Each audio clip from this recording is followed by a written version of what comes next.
You're listening to the Media Man Dan Podcast. Promoting people with passion all over the globe. Interviews every weekend. Album reactions every month. This is your host, Media Man Dan. Let's rock!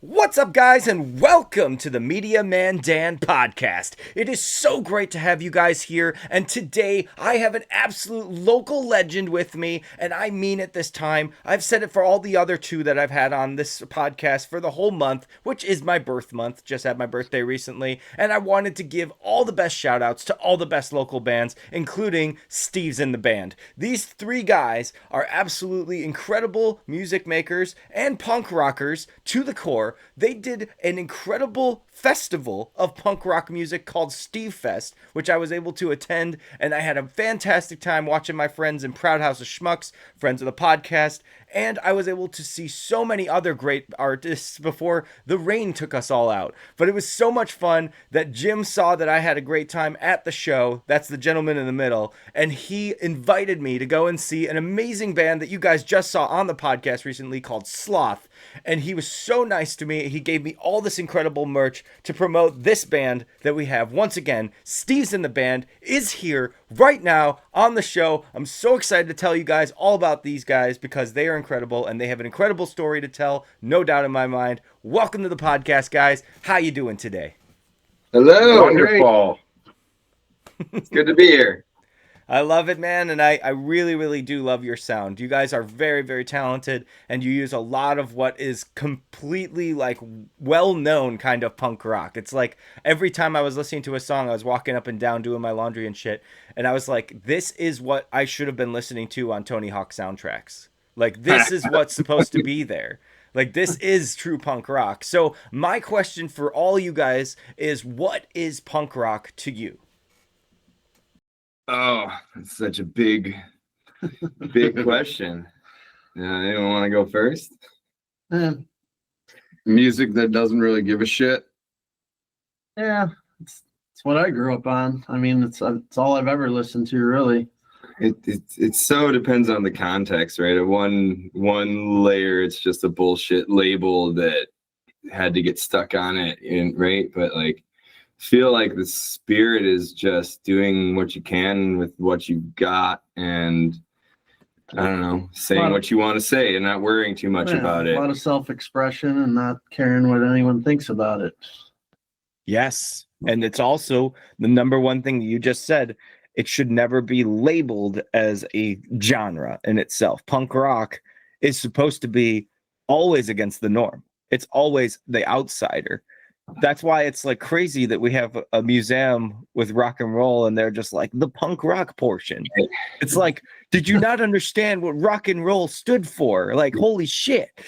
but now I will say, as we're starting to actually release music we care about and try to get it out there on some of the major platforms, like, you do have to kind of point people towards it, right? I can't just say we're a fucking rock and roll band. I'd love to. But then no one's going to find us, right? Yeah. Like we somehow still have to use those. You have to use those labels just to reach the people that want to hear you. Very true. Very true. But the spirit of punk rock always has been against the norm. And that's why I love that you guys are having songs that are totally outside of what I would expect from punk rock bands. There's an entire song about Cinderella's shoe, and I fucking love that song. I'm a big Disney guy. And hearing that, I was like instantly picking up on the lyrics for the first time. I never pick up on lyrics if I'm having a first time listen. And I was like, this song is great. I love everything about it. It's obviously about disappointing the love life. Yeah, thank you. We were really happy with that song, and it didn't get the reaction we were kind of hoping for. But your reaction right there is sums what we were. That's it. That's what we were going for. Yeah. I could show it to my fiance. She's also a huge Disney fan, and I'll have her react with me. And then I'll have her wear like Cinderella merchandise that day. Like it'll be very, just marketing heavy. Yeah, that song, if we're diving into a quick story there, like that was me and him were just wasted one night and driving, well, We weren't driving. We weren't no. driving anywhere. Someone was We were driving walking. us. And then we got out of the car and we're just shouting the chorus of that song. Well, Ain't got no shoe for you or whatever. I think there was just a shoe on the street, wasn't there? I don't even know. That's what I remember. I remember we were walking down Main Street and there was just a random shoe in the street, and we just started yelling, "No shoe for you!" And we liked it. And then we built a song around it, right? Which is everything you're talking about. Just, And part of the goal was to make that, like, how many times can we say "ain't got no shoe for you" before it gets obnoxious? Because that was part of what was going on that night. And then build context around it, where the core of the message is just you have to figure yourself out before no one's going to complete you, right? You have to complete yourself first. So we got that. Yeah. Besides that, it's just an irritating poppy anti-love song, but I think we nailed that too hard. So like some people can't see past the irritating part of it. Well, it's thank God you guys didn't find a bowl of soup or a can of soup in the street. You would have been like, no soup for you, and then you would have been sued across the board. No soup for you. I think my favorite confusion was the guy that came up to me and said, "I love that No Subaru song." I'm like, Subaru? I'm like, Which is crazy because I was just gonna give Jim a huge compliment. You're the main vocalist, I believe, correct? Yes, on this. You guys are all listed as vocalists, so I'm excited that you guys are all partaking. But I think the Jim does the main what you would hear, and so your enunciation is incredible, dude. So someone that can't pick up on the words, I don't know if they had muffled speakers or the wrong headset on, but that is funny that they came up with Subaru. Yeah, Maybe that was a live show. Maybe experiences changes. That one didn't make sense. The one thing I forgot to do in the beginning, which is what I usually do, is I actually introduce the people I'm talking to. So on the left, on my side, we got Steve. In the middle, we got Jim. And on the right, we got RT. And he is an absolute legend because he's wearing a TCA shirt, which I literally can't remember what that stands for. Great band out of Indiana. They're a band out of Indiana. Okay, but it's like RCA, right? That's what they're that's shooting kind of for? like what they were going for there. Gotcha. I was like, that logo looks very familiar, and I like it. I like it that way. They're worth checking out. They're great group of guys. Hell yeah. What's their name again? The Come-Alongs. The Come-Alongs. All right. They actually played Steve Fest after it got rained out the second time. They ended up playing inside. So I don't know if you were still there for the end. No, I was talking to Proud House outside of the venue before we went home because my fiance doesn't stay up late. That was her first punk rock show ever. She had a really good time, but her hearing was definitely damaged for a couple of days. That's real music. So when it comes to live music, where do you guys love to perform? Do you love to perform in places that you don't know more than you do know? Or do you like to come back to the hometown area and perform for all your people that you've always had fans with or friends with? We prefer the places with the crowd. So if there's people gathered, you're there. Yeah. Just take over a church one day, be like, yes, biggest crowd ever, 100,000 people. We joked about trying to make to falsely book ourselves as some like cover band for like a festival or something, and we just show up and play our shit. You could call yourselves Faith Plus One. If they watch South Park, they'll get that reference. But there's that big ass super church, and they always say that there's live music there, and I'm just like, well, you know what? Jesus needs some punk rock music, so I guess we should be booking these bands. There's actually a Christian or Catholic punk rock band I found this year called The Thirsting. Have you ever heard of those dudes? No, I haven't heard of them. So they play like Green Day, Bad Religion style with hymnal music from the church. It is so cool, and as far as I know, not blasphemy. But it's really cool to have like a modern take on old ass songs. That's what I will say. Yeah. And so old ass songs. You guys have an old ass song that you are so happy with, but also so tired of that you're like, that's not us anymore. We want to move forward, because your first song is recorded very differently from the album. I can say so. Well, which ones are you listening to? Like the original demo? All that stuff is now, we've re-recorded that. It's all on the album because. Walking Away? Wait. But see that one in your hand right there, the little CD guy, we've re-released that with all different tracks now. Yes. And these So are remastered. if you go online, now those aren't the tracks that belong to that cover anymore. That's true. I was looking for some. I was like, I don't think these are in order. There's like But that 5 doesn't of them. exist. I don't know what you're holding there. That thing doesn't exist. It doesn't exist. It's an exclusive. Media Man Dan exclusive.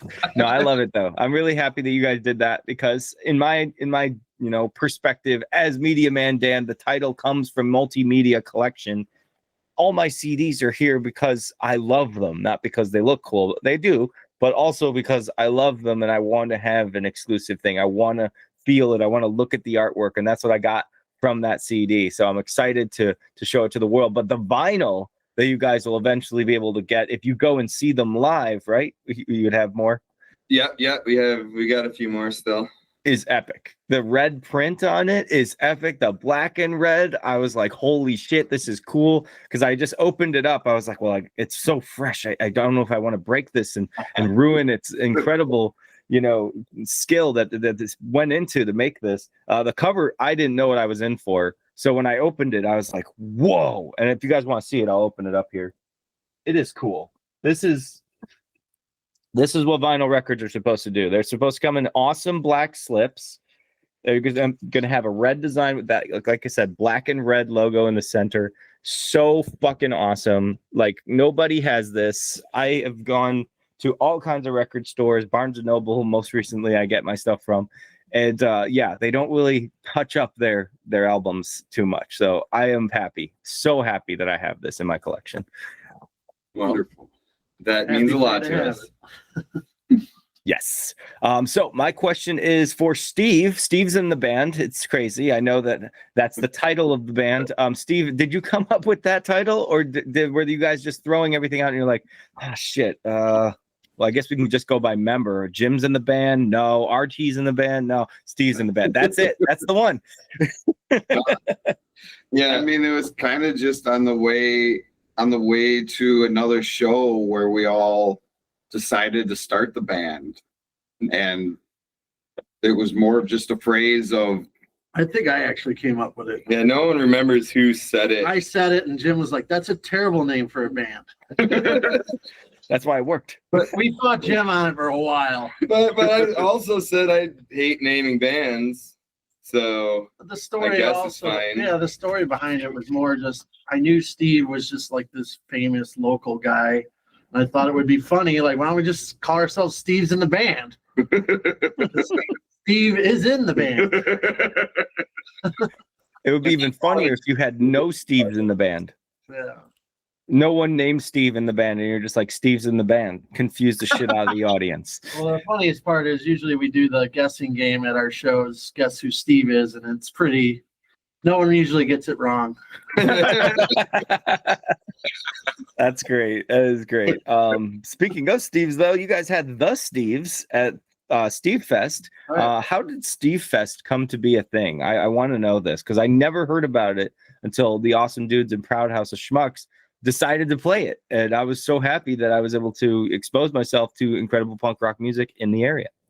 So it is you already answered. It's the Steves. We wanted to play a show with the Steves, and we played out with them in Indiana once or twice now, and they're friends with the Come-Alongs. There's actually a big story to this, right? Like we had the date, but then the songs we just tracked over last weekend, we weren't sure if we were going to have to do them in August, right? And we just took a while to nail down the exact dates we were going to do it. So then by the time we knew we had August free and the Steves wanted to play with us and the Come-Alongs were coming out, and every venue was booked at that point except for where we had it, and they wanted us to do it out.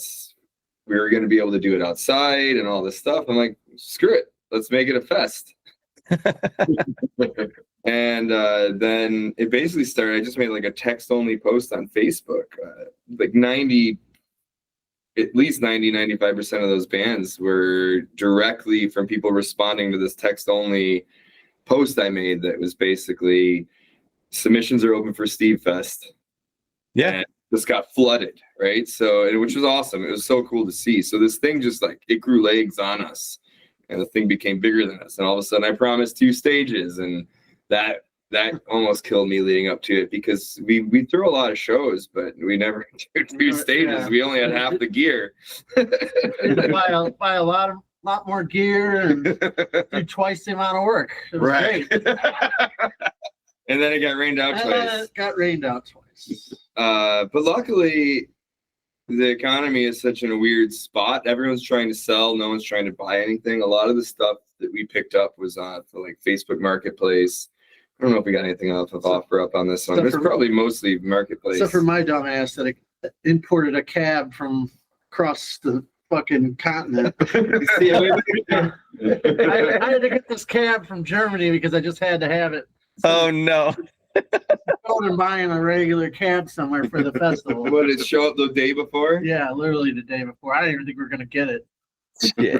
Or what shape it would be in. Ended up costing twice as much as you paid for it from tariffs and taxes and Yeah. all that. It was a great decision. That's the kind of decisions I make. It's how we started this band. Yeah. With So great RT is obviously the financial advisor of the group. I just want to make sure Yeah. his investment makes a lot of sense to me. Yeah, no, I love that it came from Germany. That's fucking nuts, dude. And it actually, did it come in on time? It did like the day before. You're so fucking lucky about that. I know. Yeah. I was more worried about what shape it would be in too, because I heard horror stories of just like customs just fucking it up and shit. This band is built on alcohol and luck. Yeah, we fly by the seat of our pants a lot. Yeah.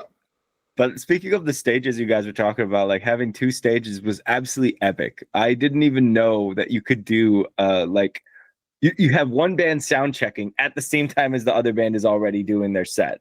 That was so smart, because you don't have to fucking wait your extra 10 to 15 minutes for everyone to be like, all right, check the microphone, all right, check the drums. And everyone, even with the rain when it started, was still playing and still kicking ass. And, you know, the energy was there and the crowd stayed. And when it all moved inside and I got to record all of Proud House's set, I was just like, I'm so happy I came here. I'm so happy this happened. And like, it was just such a good time. So, I mean, I know that things probably didn't go exactly as planned, but as they go, you know, you were very lucky. As you said, you're built on luck and alcohol. Gotta explain the alcohol part, and why don't you have a song about it? There's a few. There's a few songs. There's a few songs that I don't know. There's a track on it called "Drunk and Busy." Not out yet. We've never even written yet. Drunk and Busy. Okay, so what's Drunk and Busy going to be released by? Is it next year? Is that like with the new album, or is that with single? Yeah. The next album, I'd say, is 2/3 of the way written, unless we close the door on it, and then it's just written. But it's a lot of that. Like this album's gonna be different. Like something we did almost a year ago now. We started at practice. Every week we took a turn writing a song, right? Like, so you just had to come with some kind of idea. It had to be like within a minute long. Like Some were like 2 minutes, 2.5 minutes, but a lot of them clock in at like 1.5 to 2 minutes. There's a 30-seconder in there. Maybe there's a minute-long song, but this next album's gonna have a lot of little short bits, and they sing more on this album, even just because of that nature of it, right? Like if you wrote the song, you sang the song. That's kind of the rule in this band. Like if you hear someone singing, it's because they had something to do with the lyrics or the idea of that song. Yeah. Oh wait, I forgot. One More Beer is also an alcohol style, centric song. How I forget these things is because ADHD flows through my bloodstream. No alcohol required. You can see how sober we look on that demo CD. It's the drunkest pictures of all of us. I was hoping that Jim was like, you know, having a stand-in model or something. I was like, oh, maybe this guy's wearing a hoodie, but the hoodie's behind him, so his hair is literally like, he looks so strange compared to how I know the long dreads look. I'm like, what the fuck, dude? So the drunkest pictures of all of you. Did you actually like have to get drunk for that shot? No, that those was are just cave natural. collected. Those are natural pictures of us. The only one That's what we you didn't look have was Steve. So one day he was really drunk at the bar. I'm like, "Hey, Steve." He looks over and I click the picture. Like, okay, now we got one of each of us. But actually, this guy's got a drunker picture. But it's too bad we couldn't use it. He wouldn't allow it. Dead on the floor. Just Well, drinks you everywhere. look like that sad dog coin bank in Yeah, Vegas. Vegas. You know what I'm talking about? He used to, I don't know, he used to be in hardware stores. You put a penny in the bag, it was this like sad hound. Somehow his face looked like that dog. Well, you know what they say, what happens in Vegas. Yeah. That on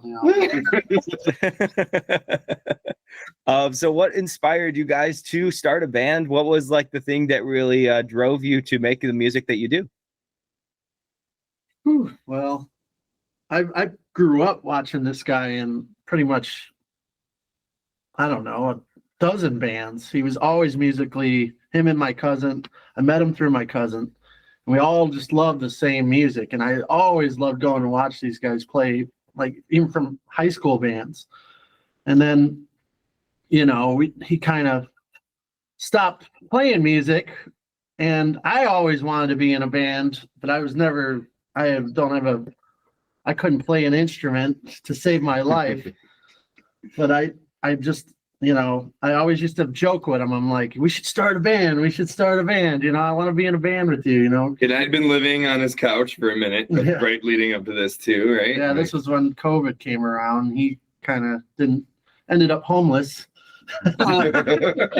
Is it homeless if you're living in a garage? Yeah, so, He's got a roof over his head. yeah.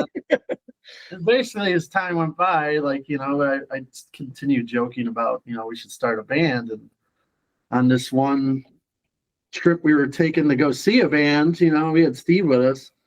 He finally just called my bluff. He's just like, you know what? Yeah, let's do it. Let's start a band. Like, Nothing but time. Well, he still had to work, but like I didn't. yeah, he's like, It's COVID. Like, we'll get you a guitar and we'll figure it out, you know. And like, and it's just kind of stemmed off of that. And we were like, well, we need another we need a bass player or something. You're gonna play sitting drums. next to us. He was sitting next to us. We're like, hey, Steve, you want to play bass in this band we just started? He's like, I don't know how to play bass. I don't even know how to bass. And I'm like, well, you're in the band now. We'll call it Steve's in the band. Steve's in the band. I love it. That's the Train to Elburn. The song on that album is basically we wrote the chorus of it or whatever. Yeah. The name of the chorus, the little like the verse. I guess we wrote the verse and like the interlude part. On our, The chorus. On our way to Elburn, we started a band and wrote most of the songs. Yeah. and talked Steve into being part of it. That's why I was impressed that you guys put it in the middle of the album instead of like having that as the beginning track, because it's, you know, your origin, then of course your story. But it is the start of side. You have to buy the record to appreciate Gotta it. buy the record. That's it. Start of That's side it. B. It does. Everyone buy the record. Everyone buy the record. Yeah. No, that's the way you're supposed to listen to it, right? This in order bullshit. Those numbers don't matter. The album is how you're supposed to listen to it, because that second side starts with that story, right? That's true. Yeah, when you flip it over, just like a cassette tape. Good night. It also talks about how we got kicked out of Elburn that day. Which also happened the same day immediately after. That's Me why and they're Jim paired got up. tossed for dancing a little too hard. At his friend's show. At my friend's show. Dancing too hard. Is this Footloose? What the fuck? Thank you. Right. Yeah. Imagine, like, in this day and age where metal is becoming more mainstream than ever. Like, I don't know if you guys have noticed, but there's been a pop combination with metal recently where they're just stealing pop vocals and just like, or grabbing vocalists that sound like they should be in boy bands and then adding metal riffs. And I'm just like, why wasn't this a thing so long ago? Like, why wouldn't you have done this? This is so successful. But like, the screams are so accepted now that like, I don't understand how dancing can piss anyone off. That makes no sense. Yeah, I might have bumped into one of the horn players. Yeah, did that really bother him though?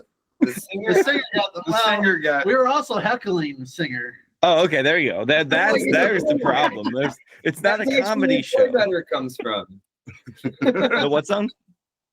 The song "Play Better" is this guy shouted out "Play Better" or something. I kept yelling "Play Better" to the band. But Oh. ironically, because we thought they were fucking awesome. They were really awesome. It was like, could you play any better? Was the context of it, right? Like it wasn't. But I get it. You're a little self-conscious on stage. He didn't even realize that yet. And I think I was just making fun of his sweater. Yeah, you did do that. Well, Play Better is about to drop next week. This is a brand new song for you guys for 2025. You've had One More Beer, the EP that changed its track list, and now you have this song. I'm excited to see everything that you got planned, but you also said it in the pre-chat. You got something coming around Christmas time, and that's going to be on December 1st for everyone listening. You guys need to follow this band like I forgot to do, and make sure you follow them on all platforms, including Spotify, because apparently if you make a playlist, it won't tell you to follow people, which is insane to me because I love them and I want them to know that. Like you can't tell unless you hit the follow button. You just, if you love something, hit the follow button. That's the simplest rule. And also follow them on Instagram so you can see if they have another incredible festival that they pull out of their ass with 2 stages. You have a thing from Germany. No, I love you guys. I love your spirit. Like that's the thing I like is like you're so chill. Yeah, as I was just saying about Doug and Chris, you know, they're off the wall. And I just like these bands that are so relaxed and laid back. It's literally my vibe, the 100%. What is one of your things that really helps you chill out after you've been playing these incredible shows and meeting incredible people? What usually takes over your free time? What's free time? This guy pretty much does everything for us. We wouldn't be a band without him. He's constantly, burning the candle at both ends. So yeah, that's what he means by no free time. My free time is thinking about what I'm going to do next. Yeah. Basically, and luckily my girlfriend's okay with that. Hey, it's pre-planning. That's a good skill to have. Yeah. Yeah, and basically, I just work. Yeah. work the to support the band. Thank God we have, we're old enough. We have actual careers and no families. We have money and we don't have families. So no kid. That's the only you way. have a kid, Steve? No kids. You have a kid? I don't have a kid that I know of. That's why we're here. No one's come knocking yet. No, that is a good thing. Like you said, like the responsibility is not as pushed onto you guys because of that. Of course, you probably down the line will think about it and be like, okay, I want to be a dad now. But for now, you guys are just able to rock out, and that's awesome.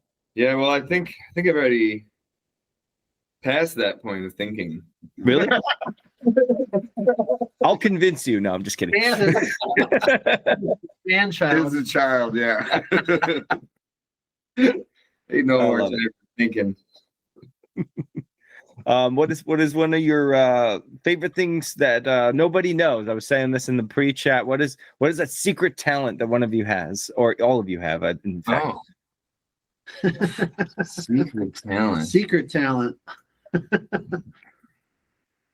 Yeah, you gave us time to think about this one too, and yet here we Steve, are. you got any secret talents? I can't think of any secret talents. are you a comedian? No. You seem like a funny guy. He's natural. What? I'm funny to you? Yeah. Pretty good. Well, funny like a clown. Kazoo with my ass. He can play kazoo. That's it. That's incredible. You made that kazoo almost sound like a fucking saxophone. I know. It's kazoo on the Hanukkah song. Coming to you either December 1st or the first day of Hanukkah. We got to figure that out still. It's kind of that's funny. Kazoo. Other things. Oh no, I'm spilling, and it's only what 10:30. Is it 10:30? That's another talent of his. He'll spill shit all over himself. Oh no, I like to hide things in the front of the car And he likes to eat gas station burritos. and eggs. And gas station eggs, yes. Wait, gas station has eggs? What the fuck? Don't eat Remember those. the bars? Remember the Indian food that sat with us for 15, 16 hours the entire way home? I ate the shit out of that. And I've been still solid. alive. And I've been solid. Basically, he's a human dumpster, is what we're trying to get to. I eat garbage pizza, and I'm proud of that. That's not a secret. Meaning not out of the garbage, but like trash value pizza. Is that what you're saying? Like Little Caesars or something, or like actually out of Sometimes the you have garbage? to find it on top of a garbage can. Oh, on top of it. Okay, thank God, not in the garbage can. On top of the garbage can. Yeah, yeah. Maybe in the garbage can. Who's questioning? You're right. He is a human dumpster. All right. No, that's awesome. That's awesome. I'm also a unique non-stop eater. Oh yeah. Wait, you want to hear the Steve laugh? Yeah. Do the Steve laugh.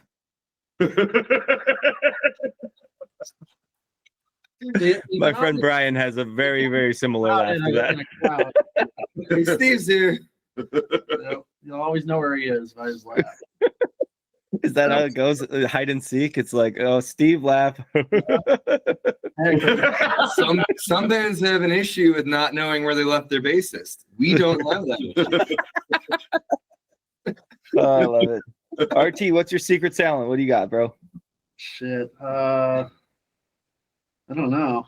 He can fix cars. Yeah, I'm a mechanic. Okay. You know, we never break down because of me. It is very helpful. It'd be like the one time they don't have me in the van and it blows a fucking tire, you know? Yeah, immediately. Literally. The foundation is luck and alcohol, so you're fitting within this a lot. It makes a lot more sense. It's not luck. It's actually that you have a mechanic in the band. That makes so much more sense. Yeah, like this guy's a professional AV guy. We can't fucking fail, you know? You can't fail. Don't say that. Now you just jinxed yourself. Glue together, yeah. We'll always get there and we'll always sound pretty good. And Steve's got the insurance covered. Yeah, and Steve's It's a 3-part of the band. It's all your main careers are used as a just in case situation.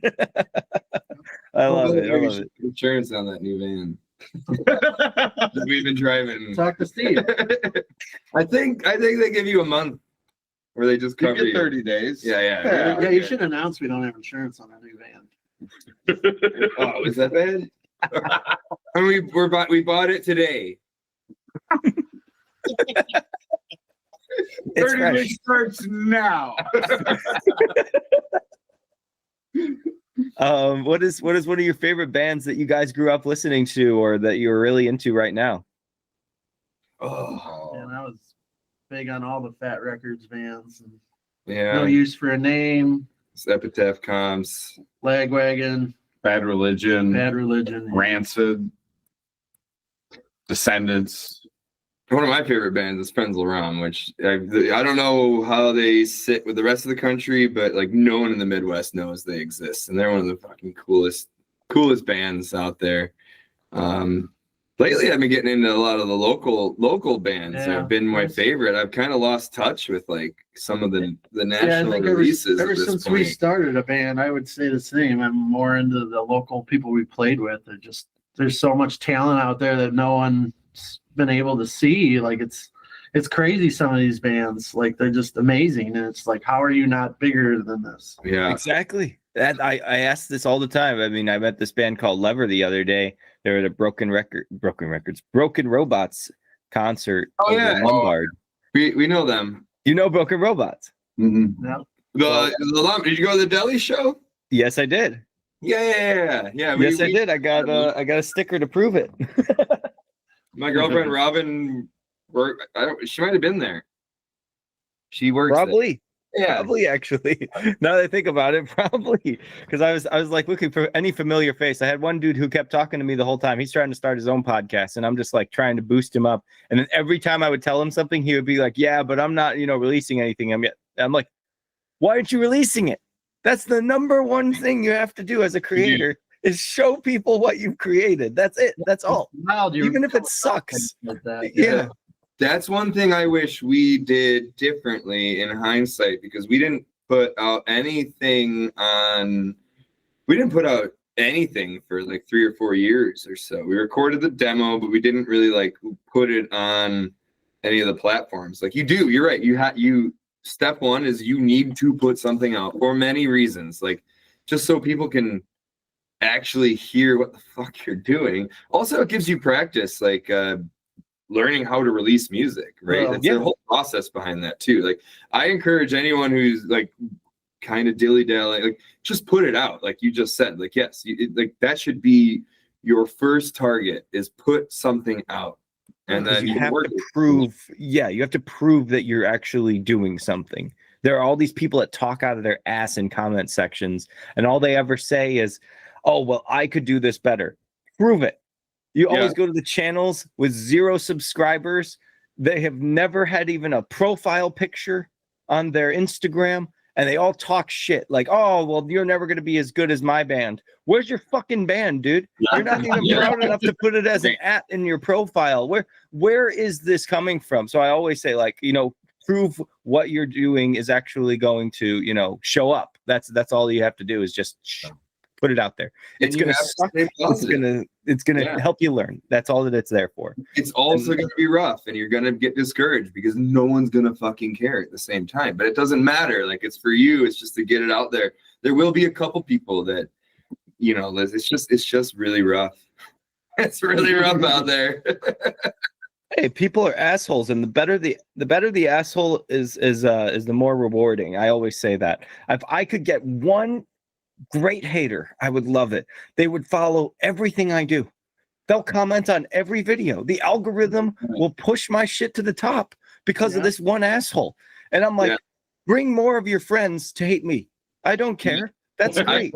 That's a new way of looking at it. I had a great moment with a hater on on a post we made, right? The post was doing really well, but this one guy, he like commented something, whatever, negative about it. I don't care. Like, sometimes I interact, sometimes I don't. But then, like, a couple weeks later, he's like, what the fuck? I hated this so much, and why did it pop up again? Why is it showing again? I'm like, dude, did you ever think that maybe, like, you've commented on this twice now? Like, the algorithm, like, try blocking us, dude. Like, the algorithm's gonna keep shoving this down your throat because no. These are the people you take. Like, oh yeah, you're right.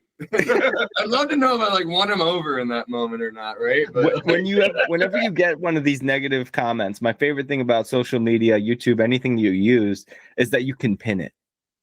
Yeah. You just take, oh, this guy's a dick and he has absolute balls to the wall personality. Let's put him on top so everyone can shred him to the core. Like, that's all that you have to do. And they usually just dissipate. They don't exist anymore, or they block you, like you said. But it's like, that comment's going to grow pretty quickly. Everyone sees that it's the first thing on every post is the top comment that's pinned. Even if you're not opening the post, it shows up. So you're just like, oh, that guy's an asshole. I better respond to him. I swear, though, they're hiding some of the negative stuff. It's so stupid. The words and shit like that. I've noticed that as well. It's so stupid. It is. Changes every couple months, and it's hard to follow. And I wish I wouldn't do social media at all, I don't think, if it wasn't for the band at this point. But same with me in the podcast. I can't stand it. It's very toxic. It's not what real people, it's not real reactions. Like the whole, horrible thing that happened a couple months ago, or last month, I think it was. It just proved that there are people on all sides that are absolutely fucking insane on the internet and would never speak like that in person. No, they're all insane only in front of the screen. How crazy do you have to be to justify that anytime you're on camera is when you can act like a psycho, but when you're off camera, you're a normal person? Why would you think that's a good idea? And they don't know the numbers, but I think it's at least baseline proven that a lot of these comments are bots. And I think, I don't trust anything I hear, but like they said they caught a bunch of Russian bots even on it, right? Like, do I think some of that's happening? Absolutely. Like, is it 10%? Is it 60%? Is it 80%? I don't know, but it's weird. It's just the whole thing's turned into this just cycling garbage thing. Yeah. Now AI. So toxic. I don't think people shouldn't listen to anything they see on social media anymore, because you don't know that there's no way to know if it's being weaponized against you or not. Misinformation. The most important thing is to follow your local news and nothing else. That's about it. If you see anything, unless it's a band posting, of course, like, why a member left, something of that sort, then you can trust that. All the other sources are like, rumors have been told about a member leaving the band.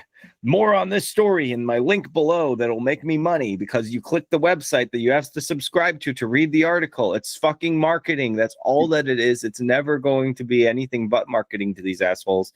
You know, it's smart marketing. It's just that it's cynical. There's nothing happy. There's nothing joyful. There's nothing like, ooh, I want to learn about this new release. It's always disappointing and negative because that's what grows you faster. That's why I don't do that. Have you noticed I don't grow? I sit in the same like 600 to 700 territory with my followers, but I have so many people viewing my posts that actually give a shit, and that's all I care about. That's all I care about. You good, Jim? Sorry. You spilled? No, I was trying to find a flavor that wasn't lemon, which is okay, gotcha. But they're all you have a cooler in front of you. Yeah. Oh yeah. Okay, gotcha. Part of his plan. That goes wasn't in our lemon. Oh, nice. The classic. Again, another thing not saying like Oh, for Gatorade. right for Gatorade. We play so hard. Got these electrolytes with 64 ounces of high fructose corn syrup. Please, Chris. All right. So what are you guys' thoughts on movies these days? Do you watch movies? Do you go to movies? Do you support like in theater, or do you just watch whatever's on streaming? Oh, I support the idea of movies. What a political response. Straight out of Kamala Harris' mouth. I support What them. I think that they're great. We've hit a point where all the big talent has gone to TV shows. It's been this way for a decade or two now. Yeah, it's all about series now. I don't know that like the movies are awesome, but it's just I mean the industry sucks at this point. It's just I mean they regurgitate its sequels, comic book movies, you know, it's their they no new ideas is what you're getting at. No new ideas. All the good ideas is happening on TV. So like I don't know, it's hard to care about movies. Like I love a good movie and I it's fun to actually go see them, but I don't think they're trying hard enough. I don't remember the last time I went to a movie theater to see a movie. Oh, that makes me sad. I've been spending way too much money. What's your take on movies? So if I were to talk about what happened to movie theaters in the pandemic time, it would terrify anybody that grew up with a movie theater. Like imagine not having the opportunity to be around a crowd when you're supposed to react to the same thing on screen. Like you said, comic book movies, very common, you know, because of Marvel, because of the success and some DC, like that's what people really gathered around to go to. But it would be like a camaraderie, like you experience the same thing and you react the same way. So if you went to No Way Home and you're the only guy there and the one scene is where Andrew Garfield comes out as Spider-Man and you don't know what's happening and you just get out of your seat with no one around you, go, woo! Wouldn't that feel fucking terrible? That's why, like, you can watch these movies after you've already seen them in theaters, and it gets really awkward at those times because you're watching it by yourself, no crowd around, and you're just waiting for the pause to end because the pause for audience reaction is always there. It's like they don't cut that in the final version digitally. So you're just like, why was that silent for 15 seconds? What the fuck is going on? But like that's how it is. They want to be like, huh? Like, But in my opinion, I think movies, as they are, you're correct about studios doing and regurgitating and recreating. And oh god, I hate remakes. I hate remakes so much.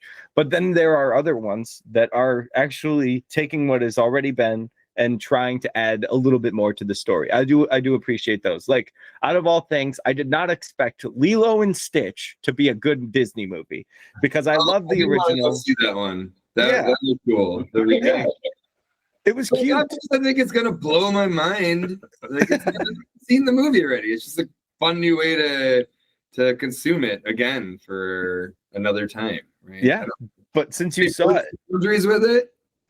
Since you saw it, you would understand that there's a little bit more focus on the sister in the movie. No, I didn't see it. Oh, you haven't seen it? Okay, gotcha. Well, I will tell you this: there's remakes that absolutely are this total shit. Like, you don't need to see them. How to Train Your Dragon is completely shot for shot remake. Lion King, shot for shot remake. Aladdin, they ruined the villain. Beauty and the Beast, they make the beast horns the wrong direction. I don't know how you fuck that up. It's facing backwards. It's forward. Dumb fucks at Disney. It's always forward. It's like, I'm a very Disney kid. I didn't know you were such a beast enthusiast. I'm a beast. I'm into bestiality. No. Not going there. Okay. So yeah, like there's things that they ruin or take away that just screw everything up. And then there's other times where you're like, oh, I didn't think about it in that way, or oh, I didn't expect this character to have more time on screen. And that's what I got from Lilo and Stitch. That's what I got from the Jungle Book, and probably Right. Cinderella, going back to your shoe song. And it was just like these things I was like, oh, that's good. I have something new that I get out of this, as opposed to just watching the same shit in new version with new actors or new storyline. It's just, I don't care. I don't care at all for that. I want to see something that's taking something I already know and adding more context. When you were talking about TVs versus TV shows versus movies, it's a huge thing about context. You have so much more in Stranger Things from first to third like seasons that they would just shoot together into one movie and be like, movie number one. Right. And it's like, that's so much information. There's so much time that you can't put on screen unless you make it 3 hours, take the exact length of those episodes and put them into, like, I guess, a movie form. You're not going to get ready for episode 4 through 6 or whatever it's going to be. And it ruins it because a movie has little things being taken in and out of it the entire time. Post-production, these companies get in your way. Sony specifically is so bad to their artists and other people in their teams that they will just say like, oh, well, we didn't like that, so it's out. Like, oh, you wanted to have that villain? Fuck that. We're not going to get the rights to it. Oh, you wanted to have this character? Yeah, we don't have anything going with Disney right now, so you can't have Spidey in this Venom movie. It's like, there are things that the fans are asking for that these companies are like not understanding. Like, it would pay off better if you were to actually figure out your differences instead of just, you know, being so greedy with everything that you own and your IPs and bullshit. Hey, However, cinema in general, you know, it needs to be original again. It needs to have that blockbuster. but I can't wait to hear Sony's new Pink Floyd album. What? They own the shit out of them now. They can do whatever the fuck they want. They can feed Pink Floyd into their own AI machine and make a new Pink Floyd album if they want to. They can do anything they want. That is true. That is true. Okay, the Sony It's Columbia And the they record will. company is fucking horrible. Absolute shit. I hate them. Now, you're correct on that. They own their artists like slaves. It is horrible. Like, you can see from a lot of the people that have passed away. That they decided not to go along with what Sony was doing and they passed away. And it's like, okay, well, in my opinion, that's horrible, and that should never be what music ever should go towards. You should never have that kind of control over your artists, and the art is always supposed to be there. The creativity is always supposed to be there, and it's not supposed to be like, well, we didn't like what you said here, so we're going to change that. We're just going to write it over there, and we're going to take this out, and oh, we don't like the album artwork. Never mind, from fucking Nirvana would never come out these days. That would never happen because of the censorship that we have as a culture. It would never happen. Unless they just did it on their own, which he might have. Yeah. Well, Kurt's awesome. That's the one R.I.P. thing that we've got going for now, at least. And I don't have any real plans to. We're not chasing down labels or anything. Like, I love that we are not connected to a label. And actually, the people that we've been working with that are, you know, actually know their shit and they're part of the, like, every time I start working with someone, I'm scared that like they're gonna be like, oh, you have no one backing you, and like poo us away. But actually, we've gotten the opposite. People have been excited to work with us because we're not connected to a label. They're like, oh my god, this is gonna be fun and easy. I just have to work with you guys. This is great. Right.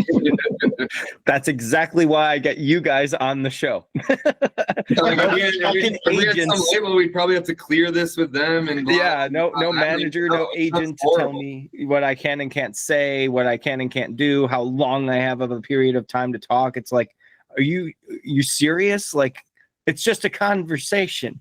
I have no ill will. Window opens. Yeah. Sorry, what'd you say? I missed that part. I was talking to that poop window opens. That's the only thing controlling me. I want to be optimistic all the time. Like, I've always been that kind of kid. I've always been this good boy personality ever since I was in elementary school. But at the same time, I really see this destructive nature that we have, within the industry of all things, music and movies and everything creative. It's just being overrun by bullshit, and that doesn't need to be there. So independent artists like you guys stand for what's right in this world of music, in this world of art, where you don't have to worry about, being held back or being told like you can't do this or you can't say this. And I appreciate that you guys are out there speaking your minds like true punk rockers. Like it's always have a lot to say. It might be a dick joke here and there, but free speech is great, man.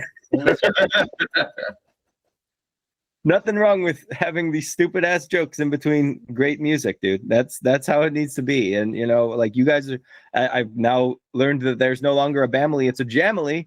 You guys you're probably feeling like a family. You've been together as a band for a little bit of time or a long time, however many years you've known each other. And, you just have this connection, and you have to fuck around and have some fun here and there. It's just something to relax your nerves. Like whoever said that all you have to do is hit the books and you'll pass school is fucking crazy. The biggest thing is to not worry about that shit for one day and then come back to it.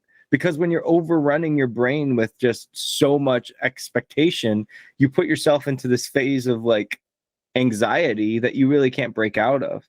But having these stupid dick jokes, you don't have that. That all goes away, right? Like, you were living in a shitty situation. You're much happier now. You're in this band that most people in my life would be like, what? You're in a band and you're not making enough money to support yourself and your wife. And it's like, that's the reason that I'm in a band. Like, duh. We had Oh yeah, no, I got in because of the $1 million signing bonus. Yes, of course.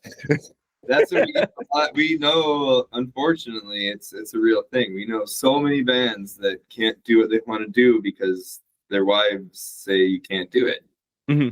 It's a real thing. Although we have plenty of marital fights in this band with each other. We're all wives and husbands together in this part. Hey, arguments make resolution. That's what you need to have. Otherwise, you'll never actually get all the shit off your mind. That's the way. It has to be therapeutic. Speaking of therapy, you guys were talking about a little bit of a hard time for Jim living in the garage. How was that lifestyle that you were living, man? And did that incorporate anything into your music and your writing? Did you have songs that were hitting a little bit closer to home for you? I don't know. I had a lot of fun. I was sleeping on his couch. We were drinking bottles of wine at night, making pizzas every night. We got to ride my bike around. I loved COVID. I need to say I'm sorry to anyone who lost a loved one. I was fortunate enough to not lose anyone, direct, like in my immediate circle. And yeah, there's a lot of shit that happened, and that's a whole different thing. But for me, it was like a reset, and yeah, I was fortunate enough that nothing horrible happened, and it kind of, I don't know, I had a great time. It was hard times, but I always me and Jim got pretty close over COVID. Well, not that close, not as close as he made it sound. But you guys, you changed your perspective, and like we had a traumatic period of the entire world. Wait, no, this is important. We got close, but close in the way where two guys finished Mario 3 together. Yeah. Oh, like shoving it up each other's butts, kind of close. Listen, Mario 3 is a great game. I love that game. Yeah, amazing. Yeah, that's the kind of thing we got to do.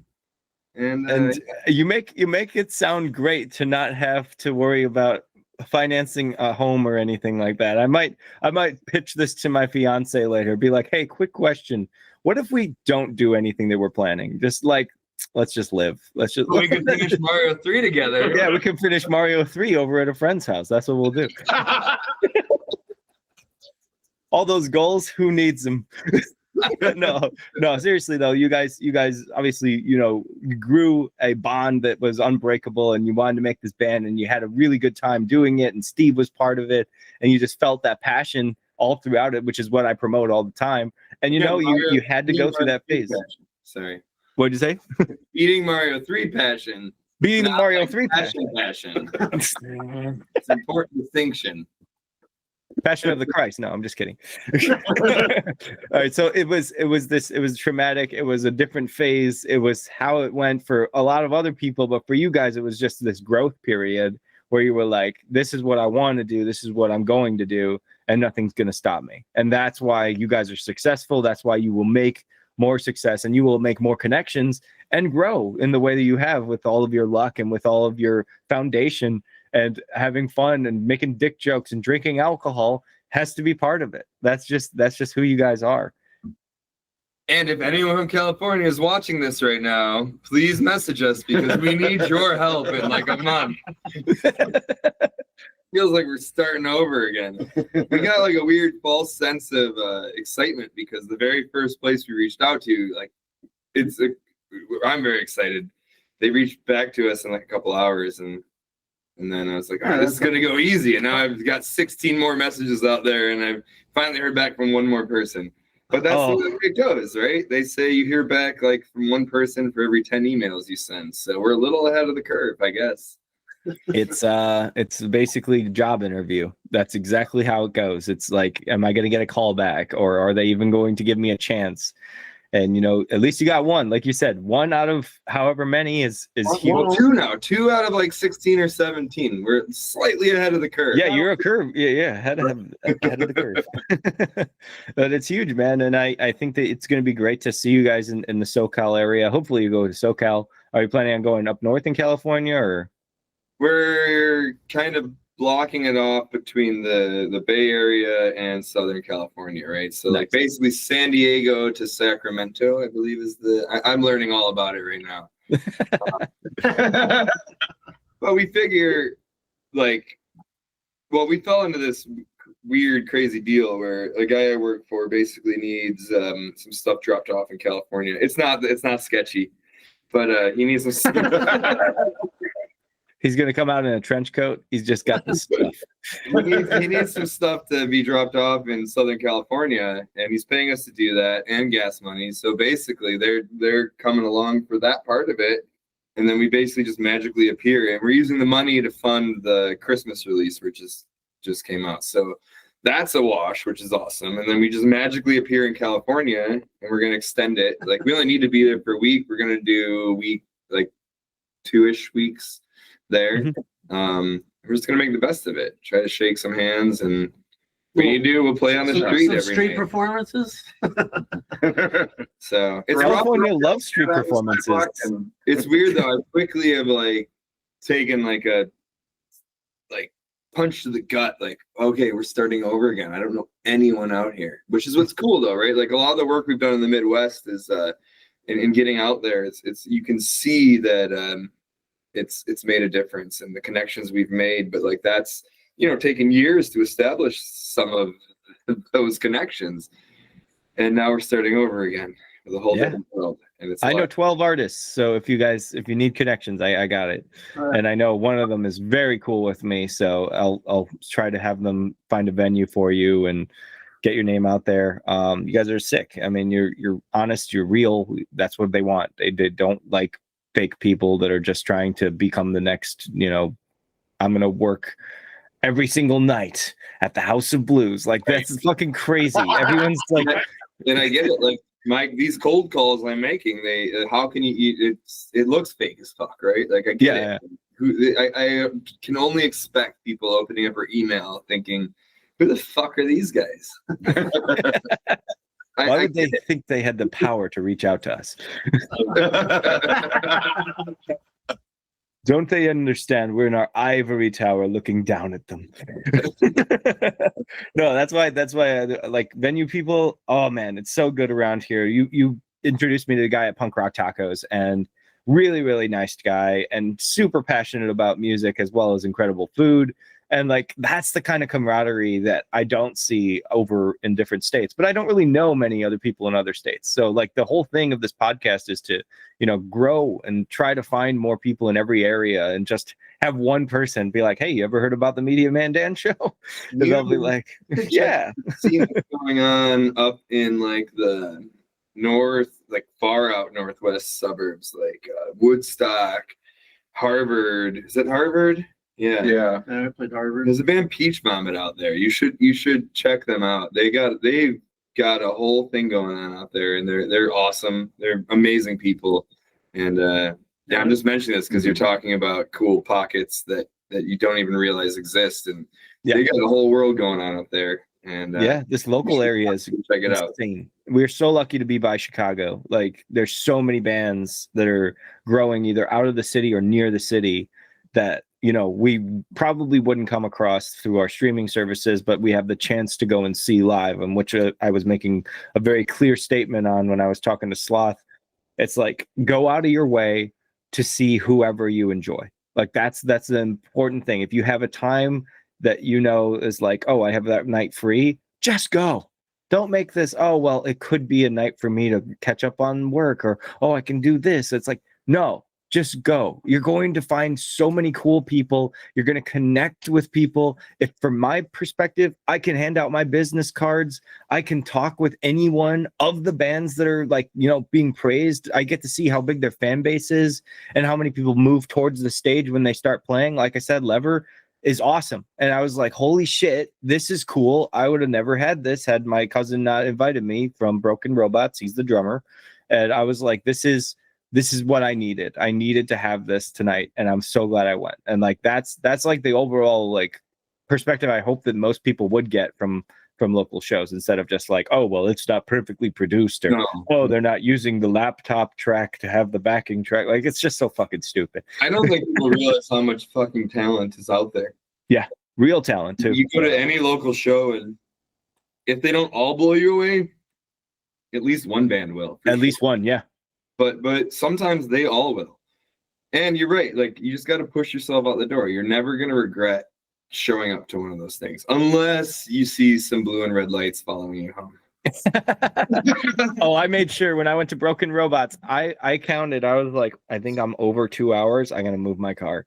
And I saw the cop just sitting there waiting to clock anyone like going over that period, and I was like, I'm just gonna go around the corner and go into that parking lot that also says 2 hours. Look at that, I got 4 hours of parking out of this, but it worked out and we had a great time. I have to put my charger on my phone, and can we take a pee break? Is that possible?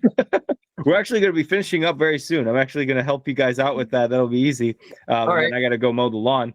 But this has been an incredible chat. Seriously, I'm really appreciating like everything that you guys are as people. But Steve didn't really get to talk as much. And Steve is in the band.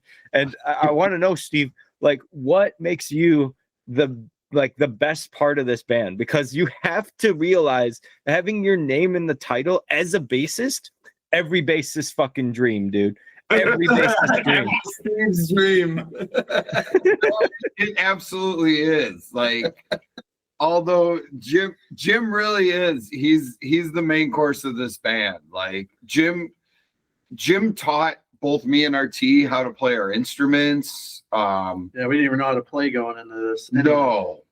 Jim knew how to drum. Jim knew how to sing. I keep telling him to take lessons. Like, I don't want to be the only person. It's kind of cool because right now there's like two people that have shown them how to do everything they know how to do. It's me and Bill Stevenson at this point, which is kind of fucking cool. But That's you guys should go find like a teacher. You just switch roles one day, be like, I'll play bass, I'll play drums, you sing. I don't usually know how to play our stuff, so why would I do that? Why do I need to learn anything else? Like, Actually, Jim, what you'll do is you'll just put a bass on one side and a guitar on and you just do this the whole time. You're just holding both of them as you're like whacking it with your hat. You're just like Jim's in the band. It's yeah. That head movement looked like I was sucking some dick, though. I don't know. It's not part of the band. I was going with the guy that puts the fucking drumstick on his head. I